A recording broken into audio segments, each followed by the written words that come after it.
Dear Dick, this is about obsession. I don't find you interesting. Not now. Not ever. Dear Dick, I refuse to behave. Kevin Bacon, everybody, one more time. Keep going. Mr. Bacon, thanks for being here. Good to see you again. Thanks for having me again. Congratulations on this project. I love Jill Soloway. I love this book, and I love Catherine Hahn. So having the two of you together and Griffin Dunn in this whole project, it's pretty incredible. And the title is fun to say. Was that? Did you even read the script? Like, oh, this is great. Yeah. I love Dick. Let's do it. Yeah. I love Dick. Who's playing Dick? You are. Okay. How did they pitch this to you? Was it just send you the script, you read it, and you really liked it? Yeah, pretty much that was it. I knew Jill's work from Transparent, and I knew that she was attached and that Catherine Hahn was attached, who I'm a big fan of. She's hilarious, but she's also a very, very deep, serious actress as well. And I loved the pilot. I thought the script was amazing. And, Jill and I had a quick Skype session, and it's what I would call an easy yes. Really? What is that Skype session usually like? Are they pitching to you, or is it like you've read it and you just want to make sure that their vision is sort of similar to what you read on the page? They're always really different, but I was sort of going into it with wanting to find out if she could give me some kind of a clue about where the character was going. I mean, as you see in the pilot, he's very kind of distant, and he's sort of an iconic figure, but I was hoping that you would be able to kind of get inside the guy and see a little bit of what was living underneath him and his soul, because you sign on for multiple seasons and you want to have some place to go as an actor. From Jill's standpoint, I think she wanted to know if I was a nice guy or not, really, because she has a really, really strong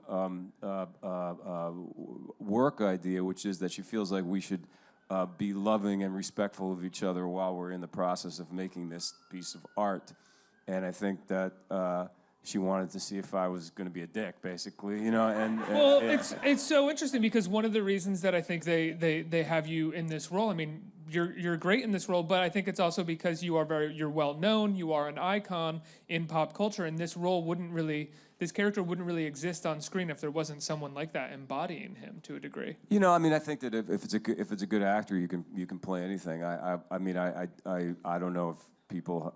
I don't really think so much about what I personally, Kevin, bring other than my work. That's the thing that I'm really more interested in. Not so much an association with who I am personally, but maybe that's part of it. I don't know.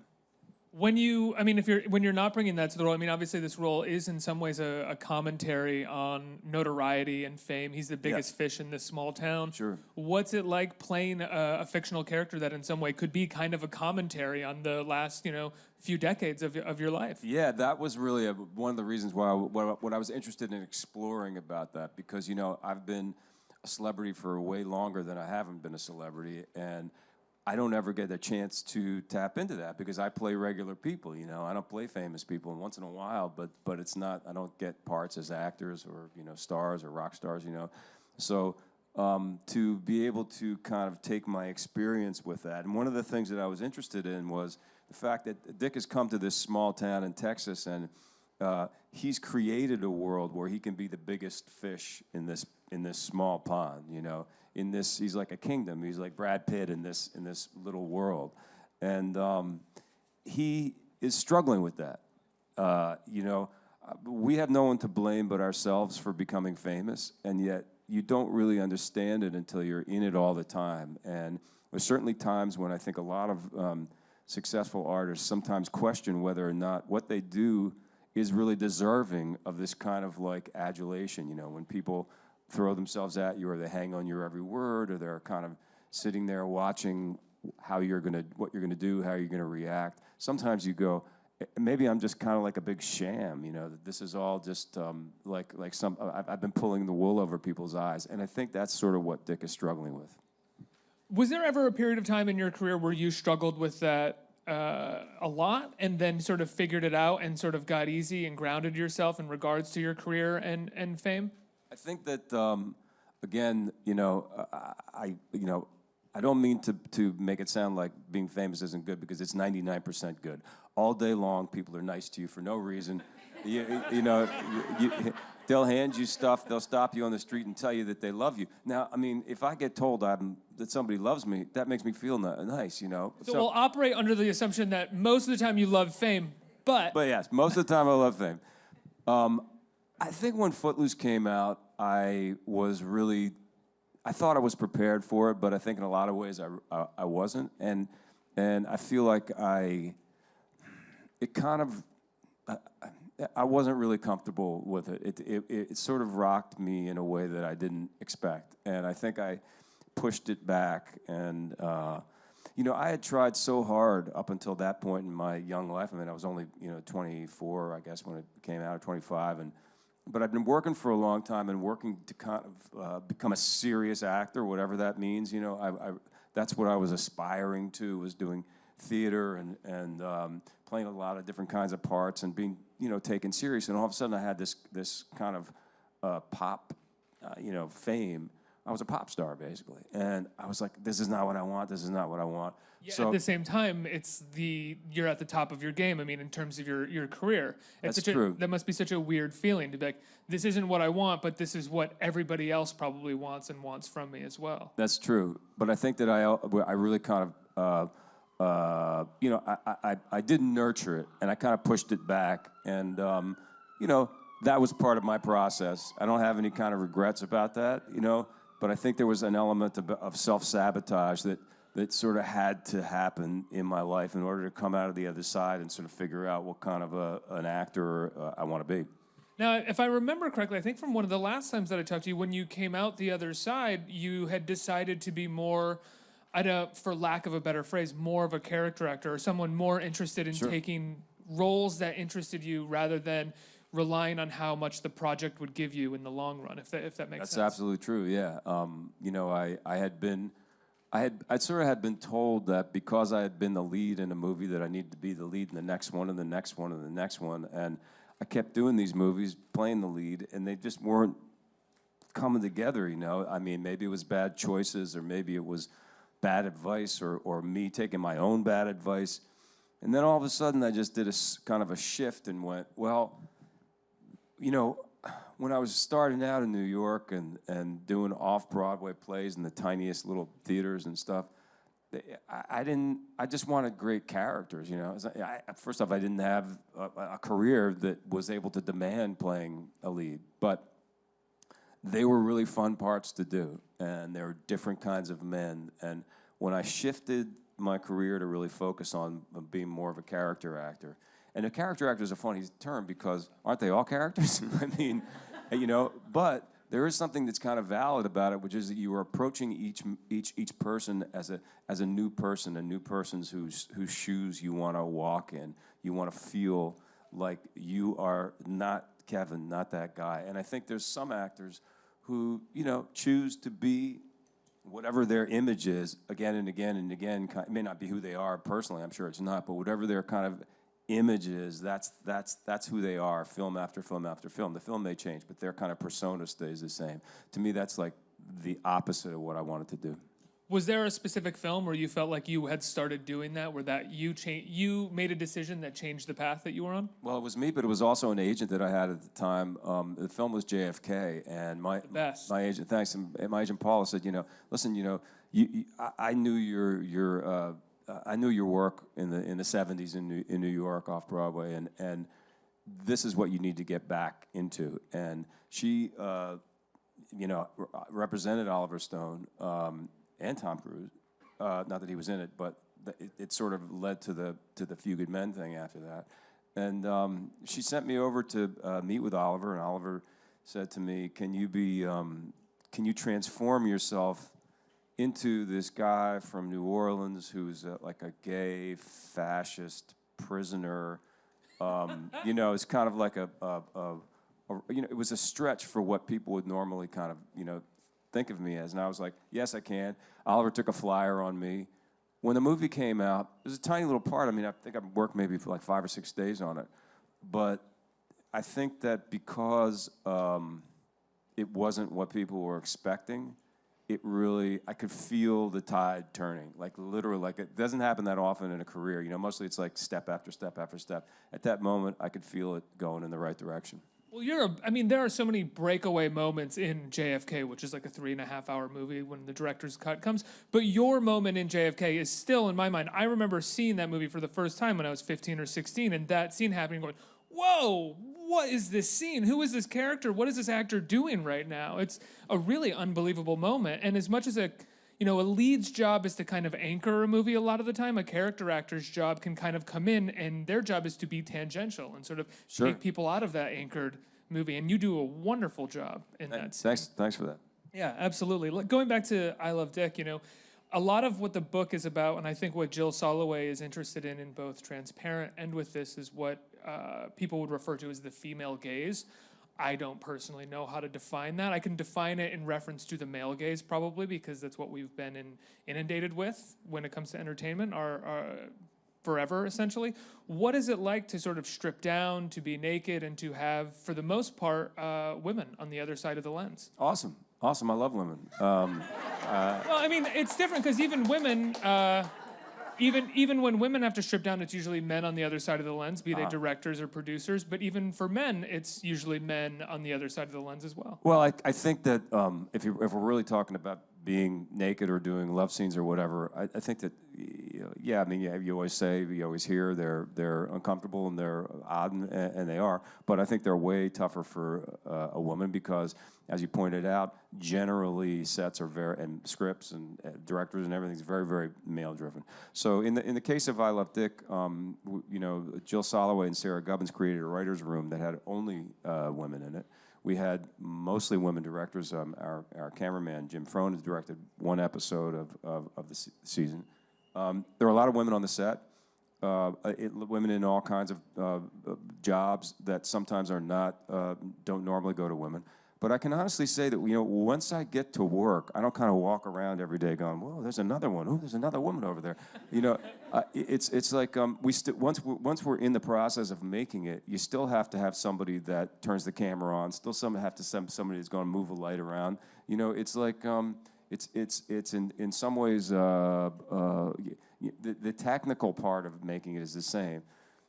Jill Soloway creates not just with the women that are involved, but also in the kind of the vibe on the set. She wants to create a workspace that has a lot of love and a lot of support and a lot of respect for all the jobs that everybody else does. And I'll give you an example. We have this thing called Box, and she drags it. She was doing it on Transparent too.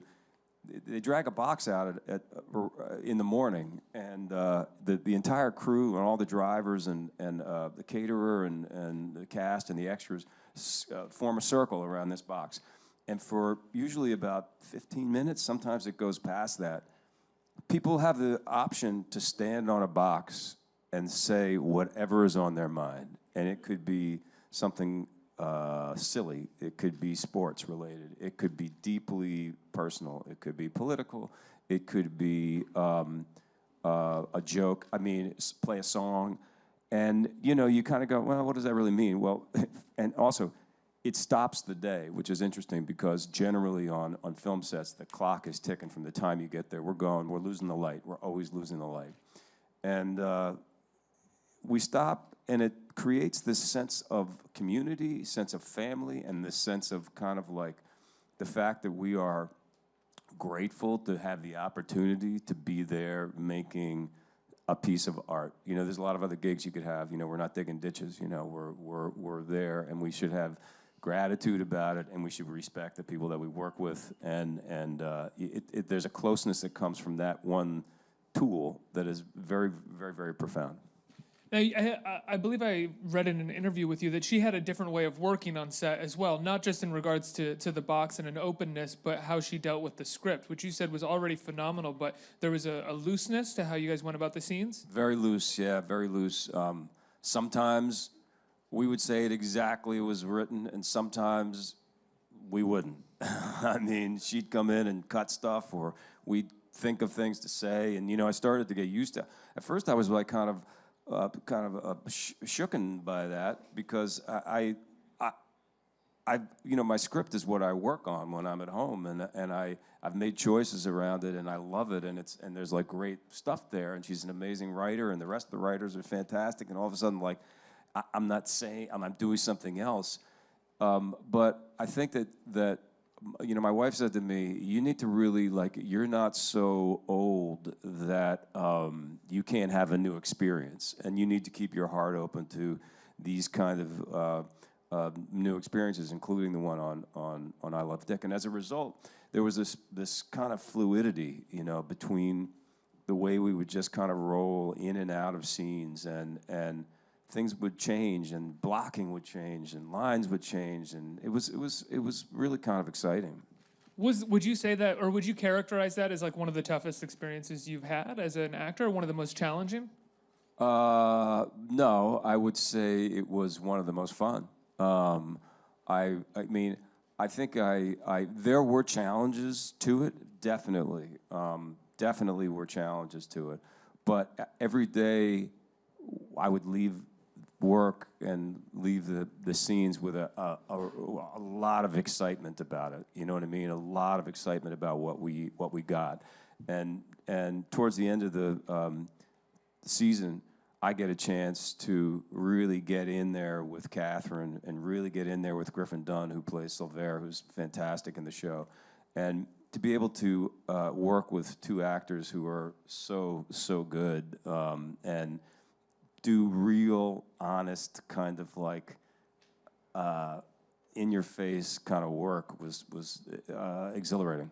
Now, the piece itself, I Love Dick, because Jill Soloway and Amazon, it's a great show, has definitely a veneer of it being challenging around it, or it being sort of a daring piece of work. Now, when you're an actor and you've done as many films as you've done, right, I'd imagine there's a number of projects where you feel like you did a challenging work, and you were really vulnerable, but then the piece itself didn't have a prestige to it afterwards, and so that challenging work goes unnoticed. Have you found that happens? I've made a lot of films that have gone unnoticed that I thought were really like some of the best stuff I've ever done, and I hope that doesn't happen to this. I mean, I think that I'll continue to do that beyond I Love Dick, because I feel like when we're making art, we have to sometimes think outside the box. We have to either pick subject matters that are challenging, or social statements that are challenging, or even just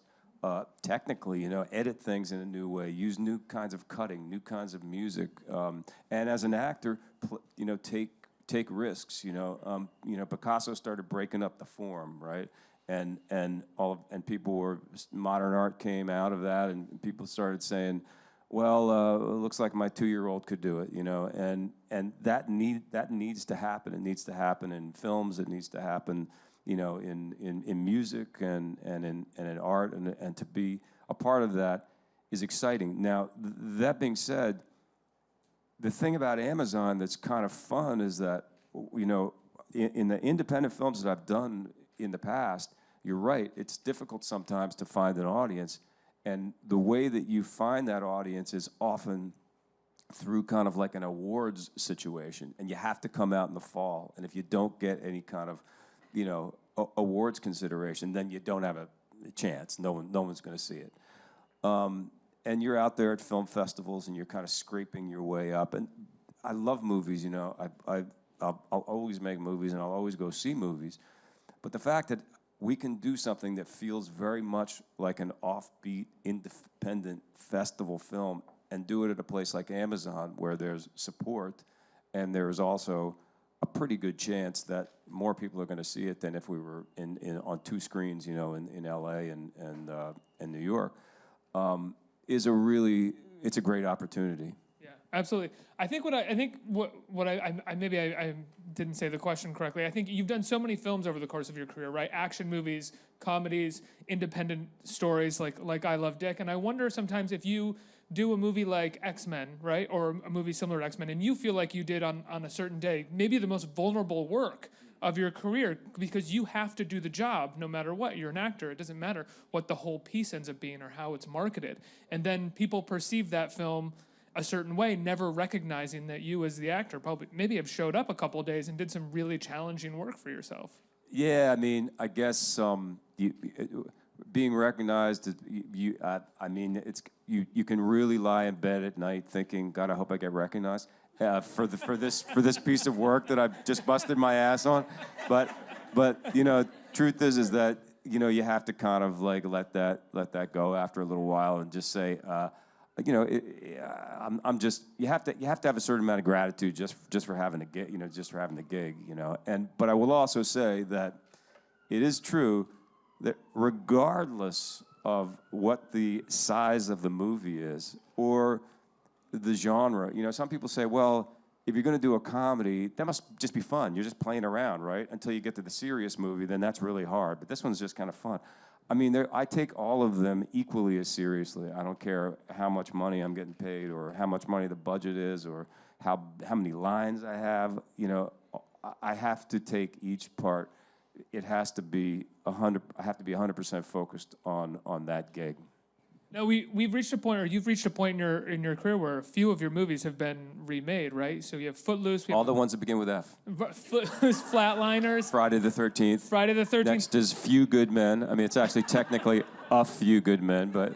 A Few Good Men gonna look like as a remake. I want to see that. I don't know. Why not? What does that feel like when the movies start getting remade? Well, I mean, it's weird because I always kind of remembered as a kid that they would remake movies because all the people were dead from the original. And now I'm like, wow, I'm not dead. Why are you remaking this movie? Like, can't you just go back and watch the one that I was in? No, it's cool. I like it. I like it. It's great. It's great. I mean, yeah. I mean, why not? I have a off the beaten path random question for you because you're in a film, an F film once again, one of your early works called 40 Deuce, directed by Paul Morrissey, who's a director, most people probably don't know him, famous from The Warhol Factory. I've always loved his films, and I've heard he was a sort of madman to work with at times, very low budget. Look at you, man. That's a deep reference. Sorry. 40 Deuce. I like it. I'm a big Paul Morrissey fan. I've always loved his work. I made I did a play. I was doing a play down at on Perry Street, not too far from here, and the play was called 40 Deuce. I was playing a male prostitute who's also a junkie and a drug dealer, and it was a really fun play. I loved it.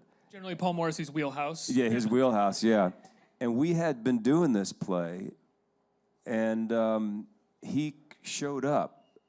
And right towards the end of the run, and I think he came twice, and then he said, I want to make a movie of this play. And it was so last minute. And I mean, talk about guerrilla filmmaking. I've never been more guerrilla than this. The first thing he did was they didn't have enough money to build sets, so they shot on the stage, and he used a split screen technique, which is something that was, you know, frankly, a little annoying after a while because you're kind of watching two sides of the thing. But anyway, and then we went out and we shot some other stuff like in Times Square, in the subway, and we were just running, no permits, no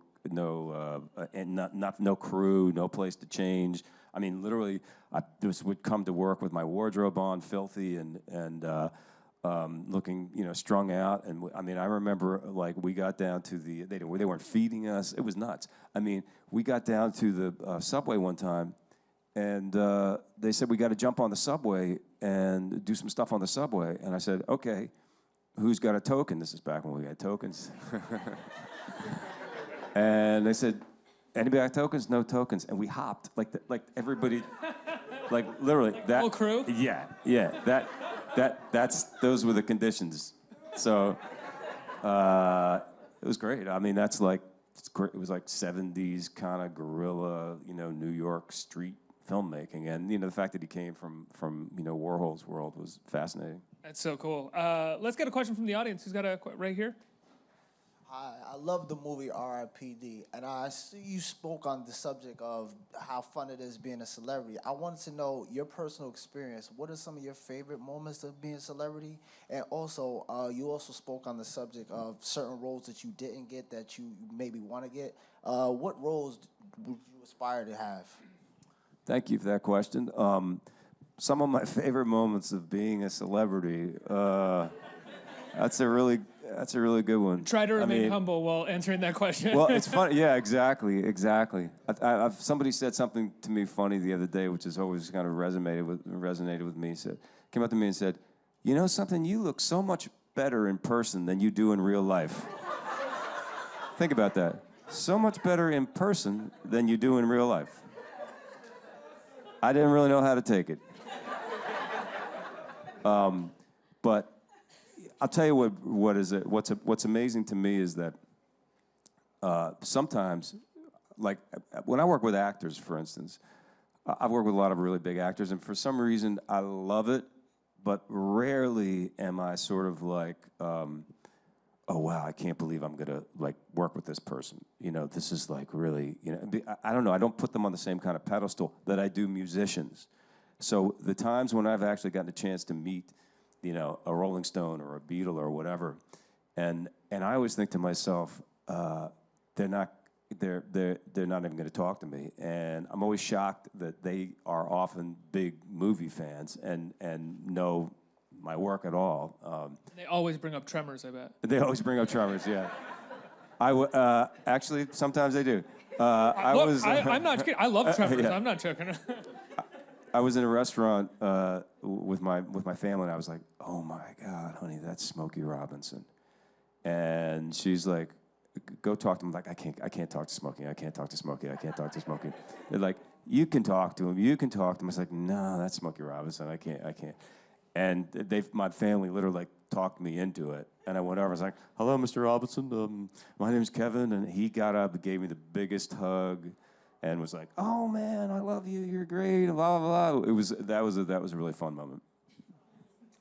Next question. Right here. Hey, Kevin. Hey. So I know that besides acting, you're into music as well with your band. I was just wondering, how do you find the time to do that, you know, along with acting? Like, how do you balance the two? Yeah, it's tough. We're actually about to hit the road right after Memorial Day. You know, it is hard to carve out the time. Sometimes I look at my calendar and I'm like, this is just never going to work. But, you know, we just keep plugging away at it. And sometimes we have to, you know, I get a job and we have to cancel some stuff. And a lot of times it works out. I end up doing a lot of like planes, trains, and automobiles sometimes to get to shows. Like if I'm in the middle of shooting something and there's a show that we've already agreed. Because the weird thing is that the live shows get booked way before movies and TV do. So it is a bit of a juggling act. But I still love to play, and I still love to record. And those are the two things that sort of keep me doing it. The other parts of it, the traveling, the crappy hotels, the bus, the sound checks, those things have kind of lost their glow. You know, I mean, I think it's something that you really dig when you're like 19 years old. But the playing, once you know, from the downbeat, it's a lot of fun. I think we have time for one more question right there. Hi, Kevin. Quick question for you. I'd love to learn about entrepreneurs or actors and musicians that achieve success. And often people think that success is linear, start at point A and work your way up. But life often knocks you down. So I just wanted to know, either personally or professionally, what's been one of the biggest challenges and how'd you overcome it? I would say that there's challenges, honestly, daily. You know, I'm always wishing that things were going better. I'm always feeling like I'm sort of chasing it a little bit. And I definitely have those days when I go, why isn't this working out the way I thought it would? But I feel like there is no secret to longevity. Longevity is the secret. If you can hang in there long enough and just keep plowing away at it and plowing away your work, sooner or later, something is going to click for you, you know. And so that's been sort of my motto. Also, that I dream really big, right? But I keep those dreams kind of to myself, you know. And a lot of those dreams I've had a chance to, you know, realize. You know, I mean, the things that that you think to yourself, well, what is it? Well, name in lights or whatever it is. But those dreams just stay up here. When you wake up in the morning, it's all a series of baby steps. You know, just kind of like, what are we getting through today? What scene? What moment? You know, what script to read? What audition? What, you know, whatever it is. You know, I try to keep things in a way as a big dreams with little baby steps. You know, before I let you go, Dick has a line in the first episode in the pilot where he says, "I'm post-idea." And I'm wondering if you have figured out what that means, if we figure out what that means over the course of the season, and how being post-idea, the idea of which itself, has maybe affected you in your life. Well, I feel like that speaks a little bit to this thing that he's struggling with in terms of his celebrity. He's been a teacher, and people have been sort of hanging on his every word, and now this woman wants to go and audit his class, and I think that he feels like he's at a moment where he's feeling like he has his ideas, which he thought in the past were strong and informative and powerful, are losing their power. They're losing their power as far as he is concerned. And I think that he has made a choice to move away from ideas and to not sort of share them anymore. He's kind of conflicted about being a teacher and being an icon and being a an artist whose people look up to his art and his work, and it's complicated, but it kind of, to me, has to do with that. Am I post-idea? I don't know. I think I got a couple more. Kevin Bacon, everybody. I Love Dick starts streaming this weekend. Kevin, thank you so much.